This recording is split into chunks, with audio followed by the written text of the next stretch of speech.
এতদিন শত্রু ছিল আমাদেরকে ধরার জন্য ভারত, আর এখন বড় শত্রু মাথায় চাপছে আমেরিকা। আমাকে উন্নতি হয়েছে। এই জন্য একজনে বলছেন অনেক কিছু হয়েছে দেশে, কিন্তু ইসলামের কিছু হয় নাই। ভালো করে মনে রাখবেন, ইসলামের কিছু হয় নাই।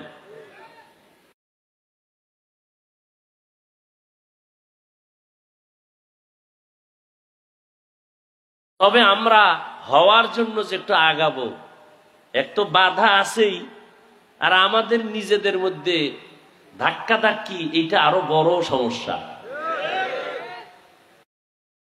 আল্লাহ সমস্ত উলামায়ে আহলে হকদেরকে এক ও নেক বানায়া দেন।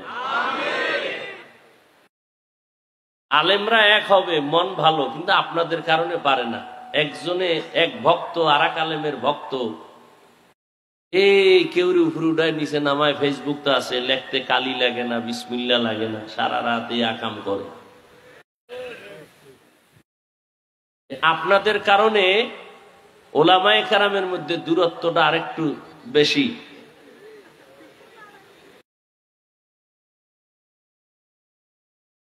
এই জন্য আমার একটা অনুরোধ, এই ফেসবুকের গোলামেরা, আমার একটা অনুরোধ, ইসলামের স্বার্থে, আমার ব্যক্তি স্বার্থে না, যা কিছু লেখো ও যুবক বাবারা, অন্তত কোন আলেমের বিরুদ্ধে লেখিও না। এটা কইলাম খুব ভদ্রতার সাথে। অভদ্রতার সাথে আরো কিছু কথা বলবো শেষে, শুনো, ভাই ভাই বলে দেব।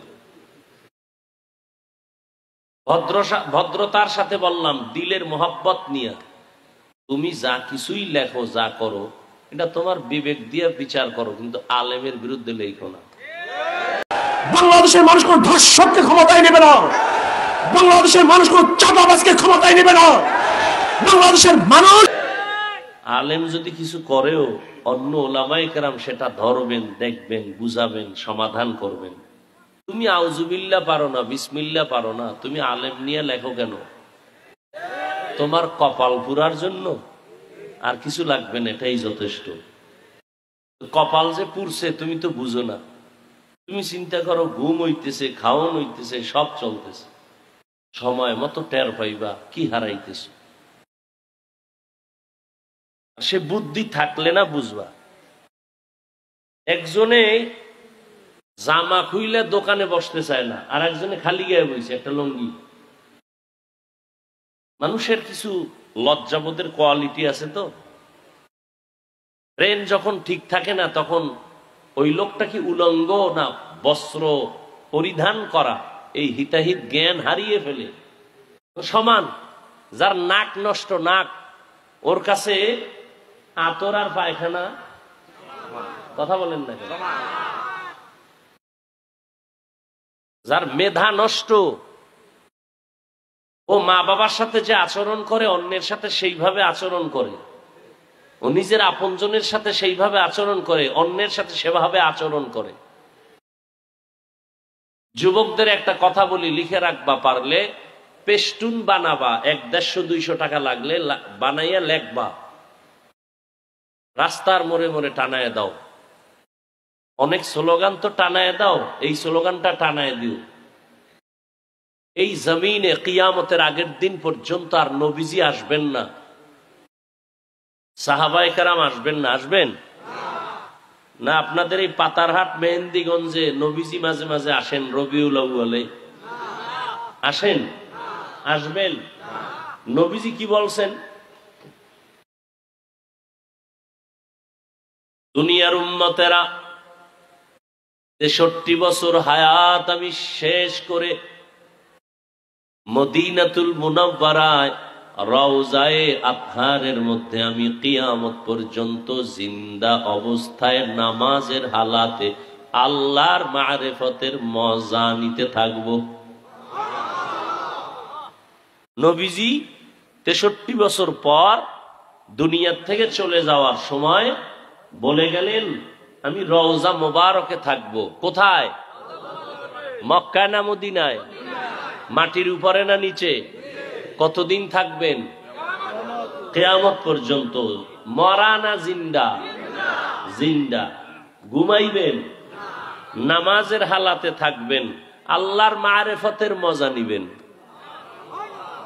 মাঝে মাঝে শুধু মেহেন্দিগঞ্জে আসবেন, মেহেন্দিগঞ্জের নদী যেন না ভাঙ্গে এটা দেখার জন্য আসবেন।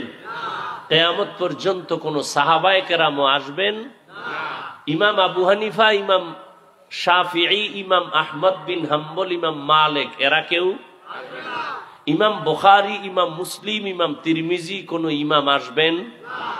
বড় বড় বড় বড় বড় বড় আউলিয়ায়ে কেরাম, মুজাদ্দিদ আল ফেসানি, বড় পীর আব্দুল কাদের জিলানী, হুসাইন আহমদ মাদানী এরা কেউ আসবেন? আসবেন না। এখন আমাদের যাওয়ার টার্গেট জান্নাতে যাব। কোথায় যাব? কি আপনারা যাবেন না? যত আকামি করে কিন্তু মনের চাহিদা কোথায় যাবে? জান্নাতে যাবে। আল্লাহ কবুল করেন। কিন্তু জান্নাত কোন পথে? পথ খুঁজতে হবে না? এখন পথ আর মতের তো শেষ নাই। কেউ বলে কবরে সেজদা দাও, এটাই শান্তি, আছে না নাই?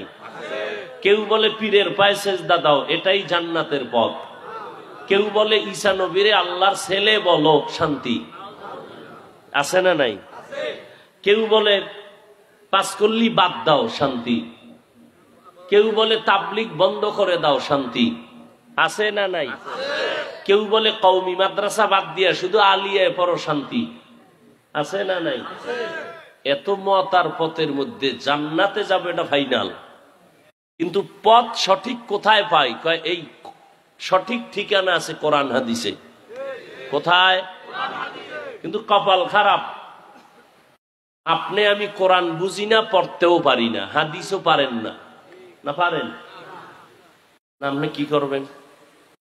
নবীও আসবে না, সাহাবায়ে কেরামও, কোন তাবেঈন, আইম্মা, মুজতাহিদিনও। আমার কথা বুঝেন তো? একটু বুঝেন। কিন্তু আমরা জান্নাতে যাব, ঠিকানা আছে কোরআন হাদিসে। আপনি কোরআন বুঝেন না, পড়তে পারেন না, আরবিও বুঝেন না, হাদিসও বুঝেন না, আপনি কি করবেন? বুঝেন বুঝেন, খুব কঠিন কিন্তু প্রশ্ন, অনেক ঝামেলার সমাধান এই প্রশ্নের মধ্যে। স্থায়ী সমাধান, অস্থায়ী না স্থায়ী? স্থায়ী সমাধান। কিয়ামত পর্যন্ত এই জাতি জান্নাতের সঠিক পথ যদি পেতে হয়, কোরআন সুন্নাহর আলোকে একমাত্র শুধুমাত্র কেবলমাত্র উলামায়ে আহলে হকের অনুসরণ করতেই হবে, করতেই হবে, করতেই হবে। যারা করবে না তাদের দুনিয়াও ধ্বংস, আখিরাতও ধ্বংস। তাদের দুনিয়াও ধ্বংস, আখিরাতও ধ্বংস। এই দেখেন যাদের কথায় কোনো ব্যালেন্স নাই, কি নাই? চলাফেরায় ব্যালেন্স, ফেসবুকে লেখালেখি করে, কোন আদব কায়দা, এই সবগুলো বেয়াদবের খবর নিয়ে দেখেন একটাইও কোনো মুরব্বি মানে না। খোঁজ নেন ভালো করে। যারা আলেমের বিরুদ্ধে লেখে, মুরব্বিদের বিষয়ে লেখালেখি করে, ভালো করে খবর নেন, একজনেও মুরব্বি মানে না। মুরব্বি না মানলে তার পতন দুনিয়ায়। যেই জাতি তার উম্মত রসুল মানে না, নবী মানে না, ওদের ধ্বংস। কিয়ামত পর্যন্ত নবী নাই, সাহাবায়ে কেরাম নাই, আইম্মা মুজতাহিদিন নাই। উম্মতের একমাত্র ঠিকানা কোরআন সুন্নাহর কষ্টি পাথরে উলামায়ে আহলে হক। এখন যারা বলে আমগো আলেম ওলামা লাগে না, আছে না নাই? আমরা কোনো ব্যক্তি মানি না, কোরআন হাদিস মানি। আরে ভাই, তুমি আরবি কোরআন বুঝোই না, তুমি হাদিসের আরবি বুঝো না, তুমি কোরআন হাদিস কি মানো? তুমি তো কোরআন যদি মানতে চাও বাংলা ভইরা, বাংলায় তো কোরআন নাজিল হয় নাই, তুমি বাংলা পড়ো কেন? এরপরও যদি পড়ো কেমনে ফেস লাগবে জানোনি? তুমি পড়ছো গায়রিল মাগদুবি আলাইহিম ওয়ালাদ-দাল্লিন। দল্লিন, দল্লান শব্দের অর্থ হলো গোমরা, পথভ্রষ্ট। আলহামদু সূরার শেষে তুমি বলছো হে আল্লাহ, পথভ্রষ্ট গোমরা যারা, তাদের পথ থেকে আমরা পানাহ চাই, তাদের পথ চাই না। তাহলে এখানে শিখলা দল্লিন, দল্লান মানে হলো গোমরা, পথভ্রষ্ট। এই শব্দটা কিন্তু আরো কয়েক জায়গায় কোরআনে আছে না নাই? ওয়াদ্দুহা ওয়াল লাইলি ইযা সাজা মা ওয়াদ্দাকা রাব্বুকা ওয়া মা ক্বালা ওয়ালাল আখিরাতু খায়রুল লাকা মিনাল উলা ওয়ালা সাওফা ইউতিকা রাব্বুকা ফাতারদা আলাম ইয়াজিদকা ইয়াতীমান ফাআওয়া। এরপরে কি? ওয়া ওয়াজাদাকা দাল্লান ফাহাদা। আলহামদুলিল্লাহ সূরায় পড়ছেন দল্লিন, এখানে আছে দল্লান, ওখানে দল্লিন। দল্লানের অর্থ গোমরা, পথভ্রষ্ট। এখন ওয়াদ্দুহা সূরা হলো রাসূলের শানের সূরা। আল্লাহ কয়, নবী আমি আপনাকে এতিম পাইছি, আপনার রাস্তা সুন্দরভাবে খুলে দিলাম। আমি আপনাকে দল্লানের মধ্যে পাইছি, হেদায়াত দিয়ে দিলাম। দল্লানের অর্থ কইরাইছেন গোমরা। তর্জমা যদি এহিনে করেন, নবী আল্লাহ কইতেছে, নবী আমি আপনাকে পাইছি পথভ্রষ্ট, গোমরা, তাহলে আপনার ঈমান শেষ। আপনার ঈমান এখন দল্লিন দল্লানের অর্থ এখানে কি হবে বুঝতে হলে আলেমের কাছে যাইতে হবে। আপনার পণ্ডিতি শেষ, এখানেই শেষ। আল্লাহ হেদায়াত দান করুন। এজন্য নবী বলেন, নামাজ পড়ো, সুন্নাত অনুযায়ী চলো। কেমনে নামাজ শিখবা? আল্লাহর নবী বলেন, সল্লু কামা রাআইতুমুনি উসাল্লি। নামাজ আদায় করো আমি মুহাম্মদের যেমন ভাবে নামাজ আদায় করতে দেখো। এই নামাজ আদায় করো আমি মুহাম্মদকে যেমন, কোরআন হাদিসে যেমন আছে সেইটা দেখো। নবী বলেন না, বলছে আমারে দেখ।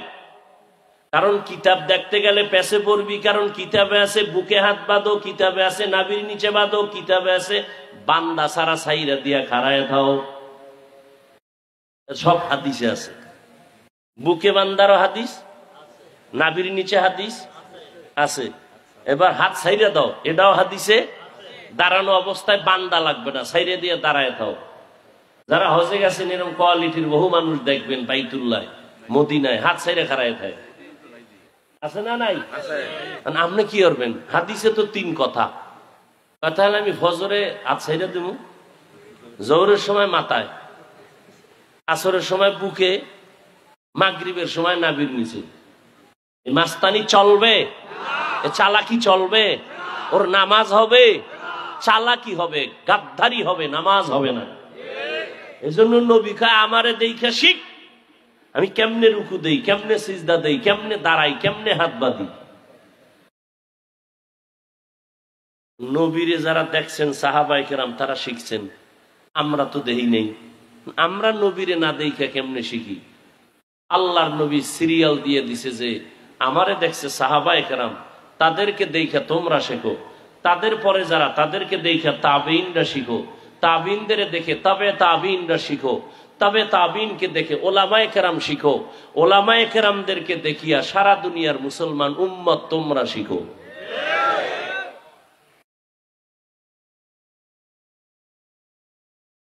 ফামান কানা ইয়ারজু লিকা রাব্বিহি ফালইআমাল আমালান সালিহা ওয়ালা ইউশরিক বিইবাদাতি রাব্বিহি আহাদা।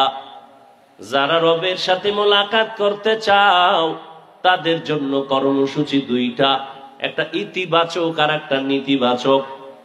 1 নাম্বার ইতিবাচক, নেক আমল করো। 2য় নেতিবাচক, শিরিক করবা না। আল্লাহর ইবাদত করবা, আল্লাহর জন্যই করবা, এখানে আর কাউকে ভাগ বসাবা না।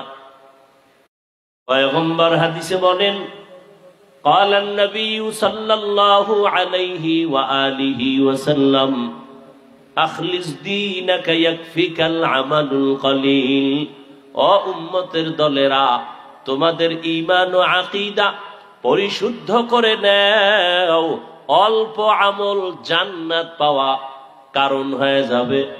বেশি আমল না অল্প? বেশি আমল লাগবে না অল্প? বেশি আমল লাগবে। নবী কয় বেশি লাগবে না, অল্প আমল করো। সে অল্প আমলটা হতে হবে ইখলাসের সাথে, আল্লাহর জন্য। কার জন্য? তাহলে বেশি আমল লাগবে না। তাহলে ইশরাক বাদ, তাহাজ্জুদ বাদ, ফরজ টরজ মোটামুটি ঠিক রাখলেই চলবে। কিন্তু না, অল্প আমল জান্নাত পাইবা যদি ইখলাস হয়, তবে তুমি রাতারাতি ইখলাসের সন্ধান পাইবা না। নামাজটা পড়লেই ইখলাস চলে আসবে না। ভালো করে বুঝো, যেই লোহায় জং ধরে গেল, মরিচিকা পড়ে গেল, এটা সাথে সাথে ঘষা দিলেই পরিষ্কার হবে না, সময় লাগবে। ইবাদতের মধ্যে ইখলাস তৈরি করে চলো। এই ইখলাস রাতারাতি আসবে না, মেহনত করো, মেহনত করো, মেহনত করো। কারণ নবী নাই যে নবীর মধ্যে এমন পাওয়ার ছিল যে দেখলেই সবকিছু অর্জন হয়ে যাইত। ওমরের মতো বান্দা নবীর হাতে হাত লাগাইলেন, পাওয়ার চলে আসলো, ফুল চার্জ হয়ে গেল, আলাদা সবকের দরকার হলো না। নবীজির তো কোনো গুনাহ নাই, কিন্তু আলেম ওলামাদের গুনাহ আছে। এদের সাথে হাত লাগাইলে রাতারাতি তোমার আমলের ব্যাটারি চার্জ হবে না, সময় লাগবে। এজন্য আমল চালাইতে থাকো, চালাইতে থাকো, চালাইতে থাকো। একদিন একদিন করতে করতে হঠাৎ অন্তরে ইখলাস আসতে থাকবে। জীবনে হাজারো সেজদা দিছো, ইখলাস ছাড়া হাজার সেজদা দিছো, দিতেছিলা, কিন্তু একটা সেজদাও কামে লাগবে না। তবে একটা সেজদা জীবনের যদি ইখলাসের সাথে হইয়াই থাকে, ওই এক সেজদা তোমার জীবনের সব সেজদা গুলো কবুল করে ফেলবে। আতিনা ফি দারে দুনিয়া না হাসান, আতিনা ফি দারে উকবা না হাসান, ইয়া গিয়াসাল মুস্তাগীসিন ইহদিনা লিফতিখারা বিল উলুমে ওয়াল গিনা। আল্লাহরে দেখতে চাননি? কথা কন না কেন? এই দুনিয়ায় এই চামড়ার চোখ দিয়া দেখা যাবে, কিন্তু হাদিসে জিব্রাইলের কথা বলছিলাম, মনে আসেনি? ওই হাদিসের মধ্যে জিব্রাইল আইসা নবীর হাঁটু দয়ের সাথে তার হাঁটু লাগায় বসছেন, সাদা পোশাক পরা, চুলগুলো সাদা। ওমরে ফারুক হাদিস বর্ণনা করেন, মুসাফিরের মতো এক ব্যক্তি আইসা নবীর সামনে হাঁটু গাইরা বসছে, নবীজির হাঁটু দয়ের সাথে হাঁটু মিশাইয়া বসছে। আমরা নবীর দরবারে থাকি, কিন্তু এই রকম নবীর সাথে কাছে বসি না। আদব রক্ষার স্বার্থে খুব খেয়াল করেন। কি ঘুমায়?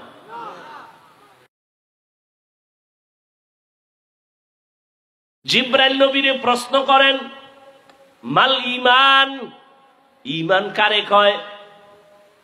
নবীজি জবাব দিতেছেন, প্রশ্নকারী শুইনা শুইনা আবার বলতেছেন, সাদাকতা, আপনি সত্যি বলেছেন। আবার প্রশ্ন করে, মাল ইসলাম, ইসলাম কি জিনিস?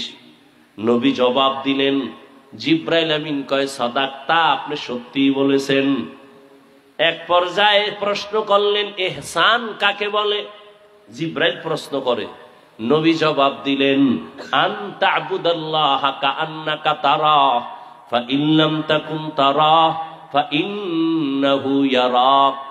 আল্লাহর ইবাদত এমন ধ্যান আর খেয়ালের সাথে করো যে তুমি আল্লাহকে দেখো। ও নামাজি গোলাম, তুমি নামাজে দাঁড়াইছো, নামাজ আদায় করতেছো, আল্লাহকে দেখে দেখে তুমি নামাজ পড়ো। আল্লাহকে দেখতেছো মনে করিয়া তুমি আলহামদুলিল্লাহের বিশুদ্ধ আকীদা। আল্লাহকে দেখা যাবে না, দুনিয়ায় দেখা যাবে না, কিন্তু সব হাদিস দরজা পাওয়ার জন্য চেষ্টা যে করবা, ওই চেষ্টার নাম হলো মুজাহাদা। ওয়াল্লাযীনা জাহাদু ফীনা লানাহদিয়ান্নাহুম সুবুলানা ওয়া ইন্নাল্লাহা